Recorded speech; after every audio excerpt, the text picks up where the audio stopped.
Report का जो धमाका हुआ है ना दोस्तों, राहुल और अखिलेश दोनों ने तल्ख तेवर अपनाए हैं।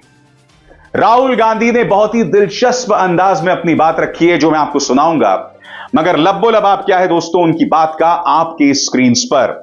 उन्होंने कहा कि छोटे खुदरा निवेशकों की संपत्ति की सुरक्षा का जिम्मा संभालने वाली सेबी की प्रतिष्ठा को उसके चेयरपर्सन पर लगे आरोपों ने गंभीर रूप से ठेस पहुंचाई है। साथ ही उन्होंने माधवीपुरी के इस्तीफे की मांग की। छोटे खुदरा निवेशकों की संपत्ति की सुरक्षा का दायित्व संभालने वाली सेबी की शुचिता इसके अध्यक्ष के खिलाफ लगे आरोपों से गंभीर रूप से प्रभावित हुई है। राहुल गांधी ने कहा, देश भर के ईमानदार निवेशकों के मन में सरकार के लिए कई सवाल हैं, जैसा कि सेबी की अध्यक्ष माधवीपुरी बुश ने अभी तक इस्तीफा क्यों नहीं दिया? अगर निवेशकों की गाढ़ी कमाई डूब जाती है तो इसके लिए कौन जिम्मेदार होगा? प्रधानमंत्री नरेंद्र मोदी, सेबी अध्यक्ष या गौतम अडानी? तीन लोगों पर सीधा प्रहार राहुल का, गौतम अडानी, प्रधानमंत्री नरेंद्र मोदी और सेबी के अध्यक्ष माधवीपुरी बुश। अखिलेश यादव का बयान आपके स्क्रीन पर। अखिलेश यादव क्या कहते हैं? सेबी की ऐतिहासिक जांच होनी चाहिए क्योंकि सेबी का इतिहास ही ऐसा रहा है कि वो कभी सही मायनों में निवेशकों का संरक्षक वह सहारा नहीं बना। भारत के बाजार में निवेश के प्रति सुरक्षा की भावना जगाने के लिए सेबी की प्रतिष्ठा की पुनर्स्थापना केवल एक निष्पक्ष जांच ही कर सकती है।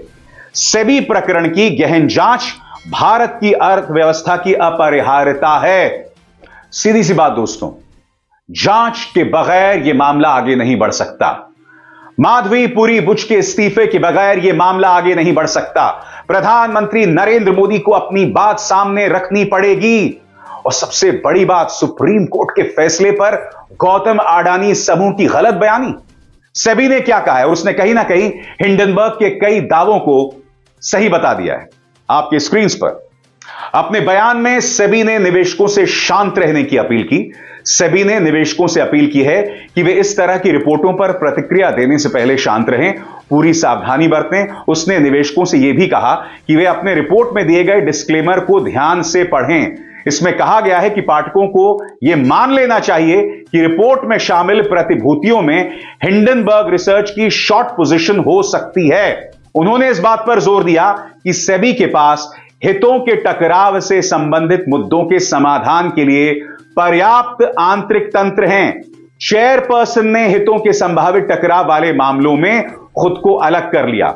सेबी ने वर्षों से एक मजबूत नियामक ढांचा बनाया है जो न केवल सर्वोत्तम वैश्विक प्रथाओं के साथ मेल खाता है बल्कि निवेशकों की सुरक्षा भी सुनिश्चित करता है। देश के पूंजी बाजार की अखंडता और इसकी व्यवस्थित विकास को सुनिश्चित करने के लिए वो प्रतिबद्ध है। आगे गौर कीजिएगा सेबी ने क्या कहा। सेबी ने बताया कि सुप्रीम कोर्ट ने इस वर्ष जनवरी में दिए गए आदेश में खुद उल्लेख किया था कि अडानी के खिलाफ 26 में से 24 जांच पूरी हो चुकी है। उसने कहा कि मार्च में एक और जांच पूरी हो गई है। अंतिम जांच अब पूरी होने वाली है। अंतिम जांच अब पूरी होने वाली है। अब मैं आपको बतलाना चाहता हूं दोस्तों कि अडानी ग्रुप ने क्या बयान जारी किया। यह है अडानी ग्रुप का बयान और इसकी आखिरी पंक्ति पढ़ें। We completely reject these allegations against the Adani Group, which are a recycling of discredited claims that have been thoroughly investigated, proven to be baseless and already dismissed by the Honorable Supreme Court in March 2023. दो झूठ। पहला झूठ supreme court ने इसे खारिज कर दिया। नहीं, सुप्रीम कोर्ट ने कहा है कि जांच हम सेबी से किसी और को नहीं दे सकते। अब इस सवाल का जवाब सुप्रीम कोर्ट को देना चाहिए कि वो सिर्फ सेबी से ही क्यों जांच कराना चाहती। कांग्रेस ने इस मुद्दे पर करारा प्रहार किया है। गांव डकैत मुखिया, देखिए इसका इस्तेमाल करके किस तरह से सुप्रिया सुनेत इस मुद्दे पर प्रहार करती हैं। मैं पहले आपको एक छोटा सा वाकया सुनाना चाहती हूं क्योंकि ये जो फाइनेंस के और मार्केट के और ऑफशोर के और फलाना होल्डिंग के जो मामले होते हैं वो थोड़े पेचीदा से लगते हैं, लेकिन बात बड़ी साफ है, स्पष्ट है और सरल है। एक गांव में डाका पड़ा। डाकुओं ने अंधाधुंध लूट मचाई, खूब लूटा खसोटा, माल इधर से उधर किया। शक था कि लुटेरों के साथ गांव का मुखिया मिला हुआ है, उसकी मिली भगत है। तो लोगों को समझ में नहीं आया वो क्या करें। वो कोतवाल के पास गए, उन्होंने कोतवाल से कहा कि आप जांच कीजिए। तो कोतवाल आनाकानी करने लगा।